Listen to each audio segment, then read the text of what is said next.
안녕하세요. 안녕하세요. 안녕하세요. 네, 이쪽까지 다 계시네요. 아, 정말 많은 분들이 오셨네요. 반갑습니다. 박재현입니다. 네. 오늘 우리 주제가 내일을 부탁해서 내 감정을 책임질 때 찾아오는 자유죠. 제목 어떠세요? 마음에 드세요? 네. 내용은 좀 다소 무거울까봐 제가 뒤에서 굉장히 걱정을 많이 하고 있었는데요. 앞에 연사분들께서 선생님도 여기 계신 여러분들을 너무 즐겁게 도와주셔서 저도 뒤에서 같이 웃고 있었어요.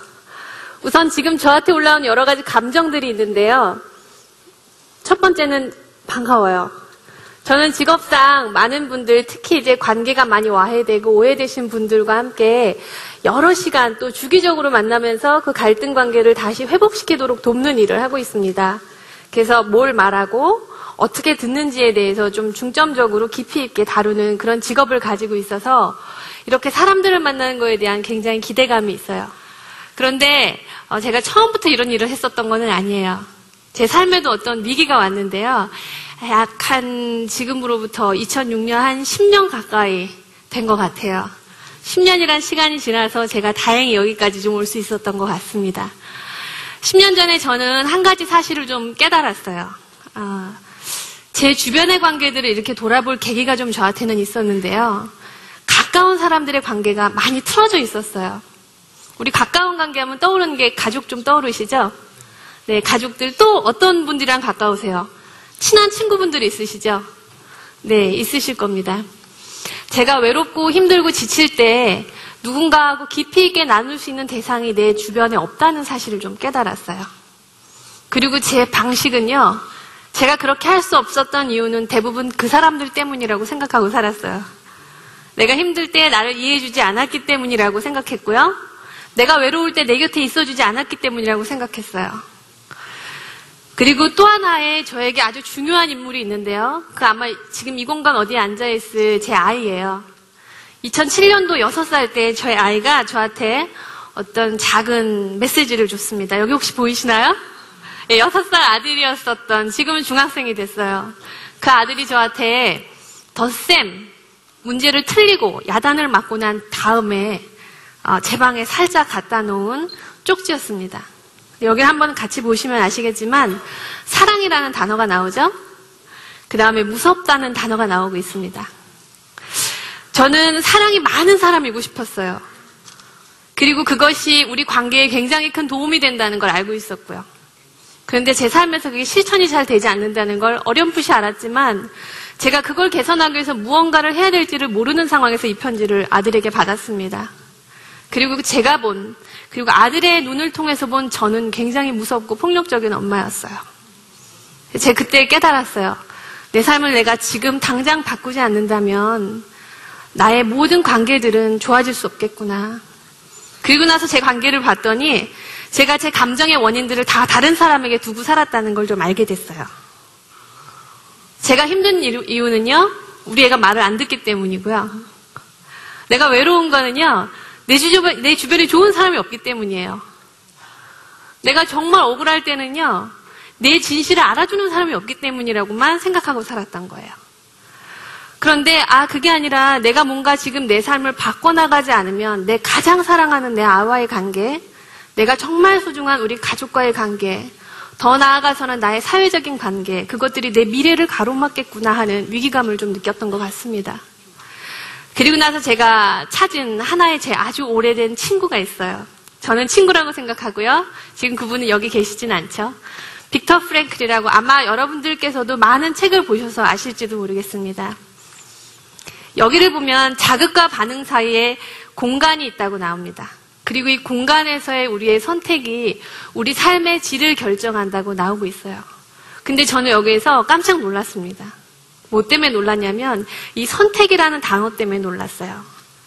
제 삶의 선택이라는 건 사실 없다고 생각했거든요. 하기 싫지만 해야 되는 일만이 있었고요.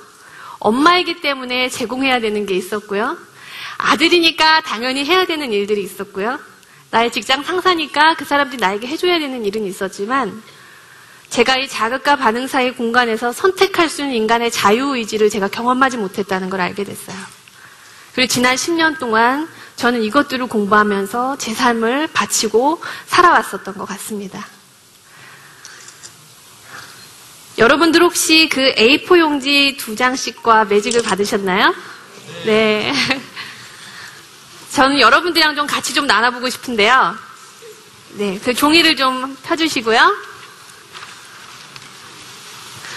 제가 어떤 상황을 좀 설명을 드릴 거예요. 그리고 지금 여러분들은 모두 나입니다. 우리는 모두 나예요. 네. 토요일 날 오전 9시에 친구가 우리 집에 놀러 오기로 했습니다. 그런 상황이에요. 그래서 나는 그 전날 음식도 좀 준비해 놨고요.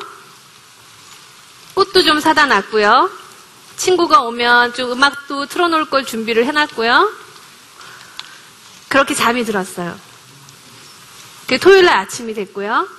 저는 일찍 일어나서 준비를 하고 있었어요. 근데 8시에 친구에게 연락이 왔습니다.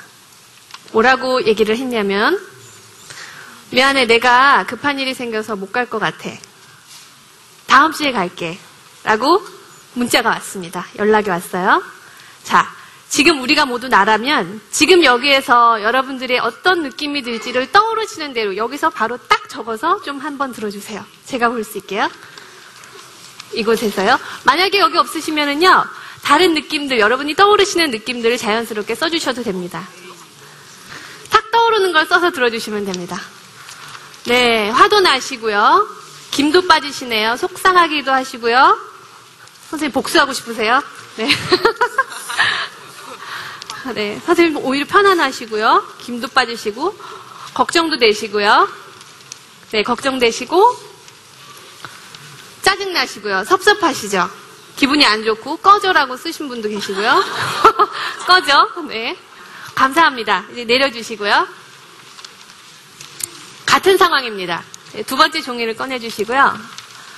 토요일 날 9시로 오기로 한 친구가 8시에 연락이 왔어요. 문자로. 똑같은 이야기를 합니다. 미안해. 내가 급한 일이 생겨서 못 갈 것 같아. 다음 주에 갈게. 그런데 그날 아침 내가 7시에 일어났어요. 근데 몸이 너무너무 안 좋아요. 만사가 다 귀찮습니다. 꼴도 보기 싫어요, 아무도. 그냥 나는 이날 푹 쉬고 싶은 마음밖에 없어요. 그런데 이 친구의 문자를 받았습니다. 여기에서 떠오르는 느낌을 하나만 적어서 다시 들어주세요.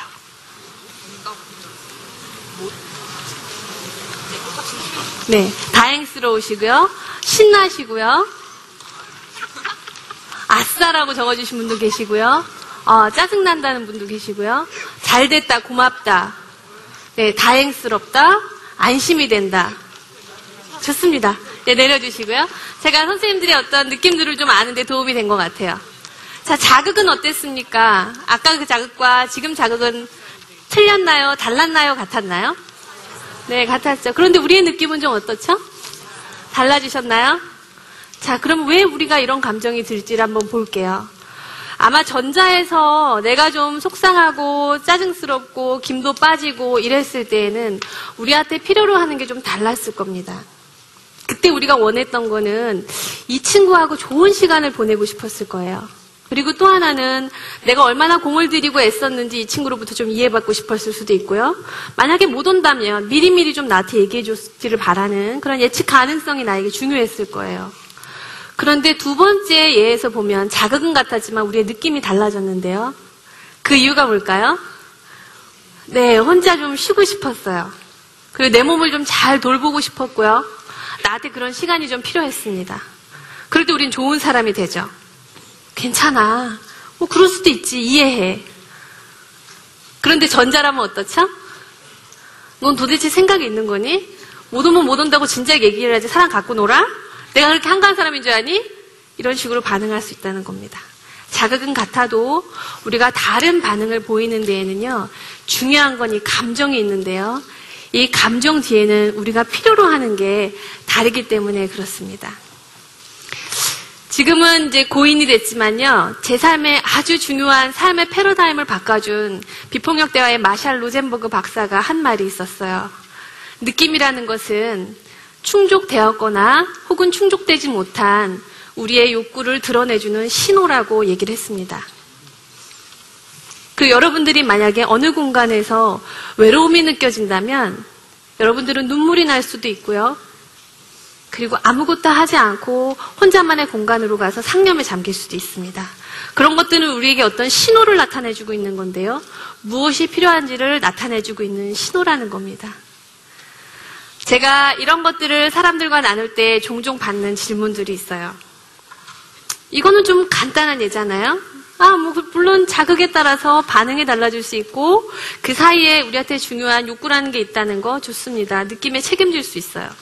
그런데 선생님 그렇지 못한 상황도 있는 것 같아요. 라고 질문을 종종 받습니다. 그래서 그 질문들을 한번 보면은요. 이런 질문들이 있으세요. 제가 3일 밤낮을 꼬박 새고 야근을 해서 만든 프로젝트가 있어요. 근데 나의 상사가 그것을 싹 가져가더니 수고했어 하고 자기 이름을 써서 딱 기한서를 올립니다. 너무 얄미워요. 그때 그 느낌의 책임이 저한테 있는 건가요? 또 다른 예가 있을 수 있죠. 40분 동안 줄을 섰어요. 놀이기구를 타기 위해서 40분 동안 줄을 섰는데 제 앞에 어떤 사람이 싹 와서 섭니다. 이 사람 어떠세요? 네, 때려주고 싶으세요? 그럴 때 이 느낌의 제한 책임도 나한테 있는 겁니까? 조금 더 강한 이야기로는요. 어린 시절에 많이 맞고 컸어요. 너무 힘들게 컸어요. 제대로 돌봄을 받지 못했어요. 그래서 내가 컸는데 지금 커서도 대인관계를 맺는데 많은 어려움을 겪고 있어요. 순간순간 저 사람이 날 사랑하지 않으면 어떡하지? 내가 어떻게 보일까? 이런 것들이 두려워서 건강한 관계를 맺는데 많은 방해를 받고 있어요. 그렇다면 내가 지금까지 느끼고 있는 이 감정의 책임을 다 내가 지는 겁니까? 라는 이런 질문들을 받을 때가 있습니다. 여러분들도 이 상황에서 느낌을 온전히 내가 책임진다는 거에 대해서는 좀 동의하기가 힘드시죠? 그렇죠? 분명한 자극을 준 사람이 있기 때문에 우리가 이 감정에 대한 책임을 진다는 것은요, 자기의 그 행동에 대해서 책임을 지는 것과는 조금 다른 것 같아요. 제가 그 6학년 한 아이를 상담을 한 적이 있었는데요. 그 학생은 아버지에게 많이 매를 맞았어요. 그래서 그 아이가 표현하기를 고통이란 무릎팍을 파고드는 바늘과 같다라고 이야기를 했습니다. 저는 그 친구하고 상담을 할 때 제가 누구보다 그 친구의 감정을 잘 알 거라고 생각했어요. 왜냐하면 저도 어린 시절에 많이 아프게 컸거든요. 그래서 제가 그 아이에게 질문을 했습니다. 너는 아버지에게 정말 화가 났지? 라고 이야기를 했어요. 저는 화가 났었거든요. 근데 그 아이는 전혀 화나지 않았어요. 그 아이의 눈에는 아픔이나 슬픔은 있었지만 분노는 없었어요. 그리고 그 아이는 저한테 이렇게 얘기를 했습니다. 선생님, 저는 아빠가 밉지 않아요. 다만 슬퍼요. 그리고 아버지하고 같이 살고 싶어요. 그래서 도움이 필요해라고 얘기를 했습니다. 저는 그 아이가 저의 진정한 리더라는 걸 깨달았어요. 자신의 느낌에 대해서 책임을 진다는 것이 어떤 건지 그 아이는 저한테 보여줬죠. 그리고 또 하나, 이 세상에 책임질 수 없는 느낌? 당연한 느낌은 없었습니다. 마땅히 화나는 것은 우리 삶에 없었어요. 그 리더들을 봤을 때 저는 4가지의 요소를 좀 발견할 수 있었습니다. 그리고 그게 저의 가치가 됐어요. 첫 번째, 그 사람들은 자신의 삶을 그대로 드러낼 수 있어요. 숨기지 않습니다. 왜곡하지 않고 그대로 표현할 용기가 있습니다. 두 번째에는 그 사람들은 그 사건 뒤에 자신의 감정에 대해서 굉장히 솔직했습니다. 내가 정말 아팠구나. 내가 정말 두려웠구나. 그 상황에서 내가 필요한 것들은 무엇이었을까? 사랑이었구나. 정말 적절한 보살핌이었구나. 그리고 그 상대를 욕구로 연결할 수 있습니다. 그 사람도 그 행동 뒤에는 이런 게 중요했겠구나 라는 것을 연결할 수 있는 힘이 있었어요. 그리고 나서 그 사람들이 대화를 했습니다. 저는 우리가 미래를 나아가서 살자고 하지만 우리 현재의 감정에 대한 원인을 상대에게 두고 혹은 상대의 느낌에 대한 책임을 내가 지면서 살아가는 많은 모습들을 봐요. 그러면서 우리는 건강한 미래를 꿈꾸고 있죠. 그런데 그것이 얼마나 불가능한 건지를 저는 좀 표현하고 싶어요. 아까 그 4가지의 시에 맞는 저의 하나의 이야기가 있어요. 그때는 한 9월 무렵 때는 제 기억으로는 몸에 감각만 남아있습니다. 모기한테 많이 물렸고요. 제가 속옷만 입고 있었어요. 제 나이가 그때 8살이었는데 저는 부모님과 따로 떨어져 살고 있었습니다. 근데 불안해서 제가 이불에 오줌을 싸기 시작했어요. 네, 그게 저의 컨페션 고백입니다. 그래서 저는 벌을 받기 위해서 베란다에 나갔고요. 제 맞은편 집에 살고 있었던 친구가 저를 놀리기 시작했어요. 너는 엄마도 없고 이불에 오줌이나 싼다고. 저는 그 당시엔 두려웠기 때문에 수치심을 몰랐어요. 근데 크면서 그게 제 안에 엄청난 수치심으로 자라나가고 있다는 걸 좀 알게 됐죠.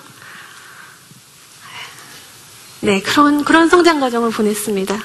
근데 그 친구가 제가 성인이 돼서 연락이 왔어요. 만나자고. 저는